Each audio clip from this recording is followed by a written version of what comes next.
একটা মহল চাইছিল এই এলাকাটা ধ্বংস হয়ে যাবে। প্রতিদিন 60 থেকে 70 হাজার টাকা চাঁদা তুলতো। কমিটি করতে দেওয়া হয়নি, কিছু লোকের হাতে মানে এটা আটকে রাখছে।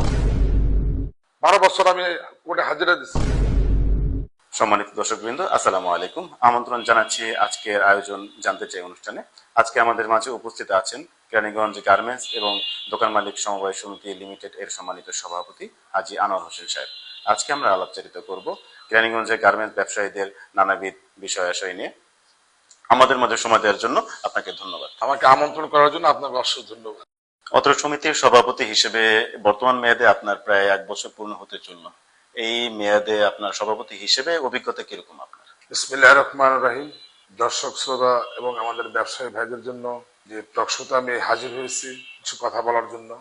সাংবাদিক ভাই যে প্রশ্ন করলেন যে অভিজ্ঞতা একটা আলাদা জিনিস, অভিজ্ঞতার শেষ নাই। জি। অতীতে আমি দায়িত্বে ছিলাম, জি। অভিজ্ঞতা আমার আছে। জি।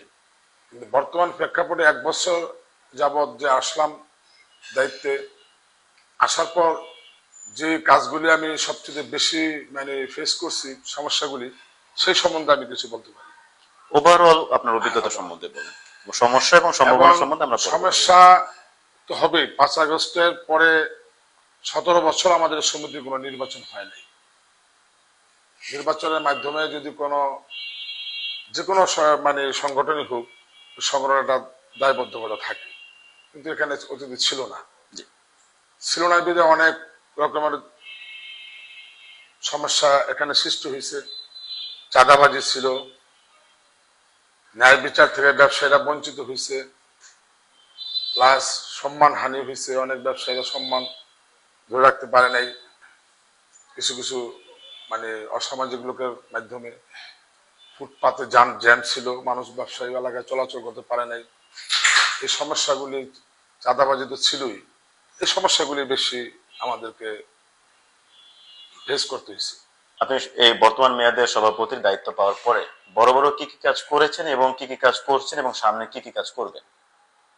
বড় বড় কাজগুলির মধ্যে যেমন অতীতে আমাদের মার্কেটগুলিতে 303টা মার্কেট আছে। আচ্ছা আচ্ছা।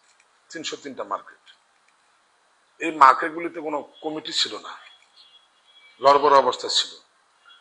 এই সমস্ত মার্কেটগুলি বিচার আচার নিয়ে অনেক সমস্যা হতো, কারণ ব্যবসায়ীর মধ্যে একটা দ্বন্দ্ব হতেই পারে। কমিটি কি ছিলই না নাকি নির্বাচিত ছিল না? মানে কমিটি করতে দেওয়া হয় নাই, কমিটি হয় নাই, মানে শুধু সমিতির মাধ্যমে কাজ পরিচালনা করছে।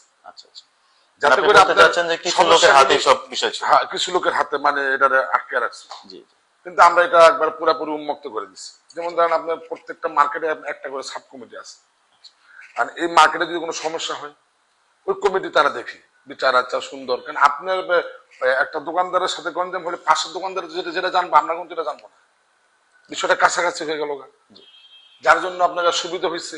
এই কমিটিগুলি আমরা করতে যে আমাদের একটু সমস্যার সৃষ্টি হয়েছে, কমিটিগুলি আমরা করছি। এখন মনে করেন কমিটি যদি কোনো কাজ সমাধান করতে না পারে, তখন আমাদের কাছে আসে, মালিক সমিতি বরাবর আসে। তখন আমরা ওই কমিটি এবং আমাদের নেতৃবৃন্দকে নিয়ে আমরা এই কাজটা সম্পূর্ণরূপে সমাধান করে দিই। এই সিস্টেমটা আমার করতে যে একটু কষ্ট হয়েছে, অনেকে একটু মনক্ষুণ্ণ হয়েছে যে কেন আমরা আমাদের নিজের ক্ষমতাটা আমরা ভাগাভাগি করে দেব। এক জায়গায় যদি থাকে তাহলে মনে করেন হ্যাঁ একটু মোটামুটি অন্যরকম থাকে না, কিন্তু আমি এটা ভাগ করে দিচ্ছি, নেতৃত্বটারে সমস্ত জায়গায় ছড়াই দিচ্ছি। এই কাজটা করতে যে আমাদের সমস্যা হয়েছে। এই যে সমস্যা বললেন যে ক্ষমতার বিকেন্দ্রীকরণে অনেকে মনক্ষুণ্ণ হয়েছে, এটা আপনি কিভাবে সামাল দিলেন? এটা সামাল দিচ্ছি সোজা কথা, শক্ত হাতে। মানে আমি ওই যে বললাম না যে আমি ওই পিছনে কি হবে সেই চিন্তাটা আমি করি নাই। আমি ব্যবসায়ীদের স্বার্থটা সবচেয়ে বড় আগে প্রাধান্য দিচ্ছি। যে আমি একজন ব্যবসায়ী, সবচেয়ে আমার প্রথম প্রায়োরিটি হবে ব্যবসায়ী। আমি যত রাজনীতি করি, দল করি, যাই কিছু করি, কিন্তু আমি আগে সবার আগে আমি ব্যবসায়ী। আপনি কিন্তু শুধু ব্যবসায়ী না, আপনি ব্যবসায়ীদের অভিভাবক। এই এলাকায় ওইটিতে বললাম তো ব্যবসায়ীদের অভিভাবক। ওই আমি তো ব্যবসায়ীদের বিপক্ষে আমি কোনো কাজ করতে পারবো না। এতে যত বড় শক্তি আসুক আর যত কিছু হোক, তার মোকাবেলা আমরা করবো। অতীত করছি, এখনো করবো। অতীতে আমি জেলও খাটছি ব্যবসায়ীদের পক্ষে কাজ করতে চাই। আমি 17 দিন সন্ত্রাসী মামলায় জেল খাইতেছি অন্যায়ের প্রতিবাদ করতে চাই। এবং আপনাকে মালিক সমিতি এবং একটা মহল ওই সময় চাইছিল যে আপনাকে আমাদের মার্কেটটা এই এলাকাটা ধ্বংস হয়ে যাবে। কেন প্রতিদ্বন্দ্বী থাকে না, যেমন এই কেরানীগঞ্জ একটা মার্কেট হচ্ছে, ঢাকার একটা মার্কেট আছে, অনেক মার্কেট চাই যে কেরানীগঞ্জ মার্কেটটা পতন হলে আমাদের একটু সুবিধা হয়, এটা তো প্রতিদ্বন্দ্বী থাকবেই, আঞ্চলিক প্রতিদ্বন্দ্বী। আঞ্চলিক প্রতিদ্বন্দ্বী। ওই প্রতিদ্বন্দ্বিতার স্বার্থে যেমন মনে করেন উস্কে দিয়ে টাকা পয়সা দিয়ে শ্রমিক দিয়ে একটা আন্দোলন তৈরি করে দিল। আচ্ছা আচ্ছা। ওই আন্দোলন ওই সময় আমি মালিক সমিতির সভাপতি, ওই প্রেক্ষাপট আমি ফেস করছি। মনে করেন আমাদের ওখানে একটা লোক, দুটা লোক মারা গেছে, 12 বছর আমি কোর্টে হাজিরা দিচ্ছি, জেল খাটছি এই ব্যবসায়ীদের জন্য। আমার ইতিহাস আছে, রেকর্ড আছে। 111-এর সময় আপনার এই ঘাট নিয়ে আন্দোলন হচ্ছে, সেই আন্দোলনে আমি মামলার আসামি, প্লাস আপনাকে ওই আমার নেতৃত্বে আপনাকে পুনরায় ঘাট, এই শঙ্কর বোর্ডিং এর ঘাটে মসজিদের এপার থেকে এপার পর্যন্ত আনার পরে সরকারি খরচে ওই তৎকালীন ফখরুদ্দিন গভর্নমেন্ট আপনাকে কমপ্লিট করে দিচ্ছে। কিন্তু এই 17 বছরে সেই ঘাটটা আমার ওখানে আমরা রাখতে পারিনি। ঘাটটারে যে কোনো ব্যক্তি স্বার্থের জন্য হোক, মানে যেভাবে হোক, আমি কারো দোষ দিতে চাই না, ঘাটটা অন্য জায়গায় অন্যত্র সরাই লেগে গেছে, যার জন্য আমাদের ব্যবসা এলাকায় বর্তমানে একটু সমস্যার সৃষ্টি হয়েছে। এটি আমাদের মূল কাজ থাকবে। যদি আমরা ভবিষ্যতে এই কমিটিতে আবার পুনরায় নির্বাচিত হয়ে আসতে পারি, প্রথম কাজই থাকবে আমাদের এই ঘাটটা, যে ঘাটটা বন্ধ হয়েছে ওই ঘাটটা চালু করা, এটা আমাদের প্রথম কাজ থাকবে। মার্কেট কেন্দ্রিক যে সাব কমিটি করাতে আপনি একটা বড় কাজ বলছেন, আর কি কি কাজ করেছেন নাকি এইটাই সবচেয়ে বড় না, কাজ? এরপরে চাঁদা আপনার ফুটপাতে আগে আপনাকে এখান থেকে প্রায় প্রতিদিন 60 থেকে 70 হাজার টাকা চাঁদা তুলতো একটি মহল।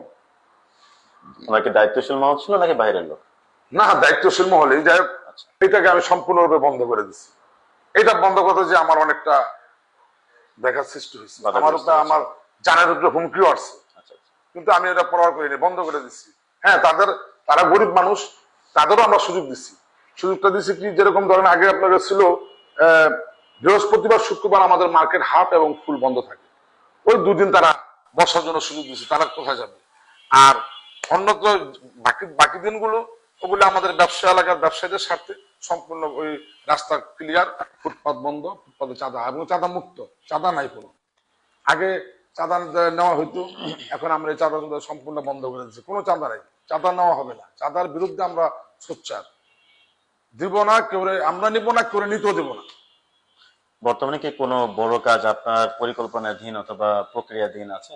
পরিকল্পনার দিন আছে, এখানে সবকিছু তো আর বলা যাবে না, এখন কাজ তো অনেকে আছে, বর্তমান প্রেক্ষাপট আছে, অনেক কিছু বলতে গেলে সমস্যার সৃষ্টি হতে পারে। আচ্ছা। আমি ওই সমস্ত কথা লোকালয়ে আনতে চাই, এখনই প্রকাশ করতে চাচ্ছেন? প্রকাশ করতে চাইতেছি না। আচ্ছা। আছে, ভালো উদ্দেশ্য আছে। আমি একজন ব্যবসায়ী, আমি ব্যবসায়ীদের মঙ্গলের জন্য যে কোনো কাজ, যেগুলি কাজ করা দরকার আছে, এলাকার ময় মুরব্বী আছে, আমরা যে সমিতির কমিটি, এটা কিন্তু বড় বিষয় না, এর উপরেও আমাদেরকে কন্ট্রোল করার মতো লোক আছে এলাকায়, ব্যবসায়ী আছে, অনেক ময় মুরব্বী আছে, তারা কোনো দায়িত্ব নাই, তাদের অবশ্যই এলাকার সম্বন্ধে তাদের একটা ভালো পরামর্শ দিবেন, পরামর্শ সহযোগিতা করার পরামর্শ আছে, তাদেরকে সাথে নিয়ে আমরা যে কোনো কাজ আমরা করি, অতীত করছি, ভবিষ্যতে ইনশাল্লাহ করার চেষ্টা করবো।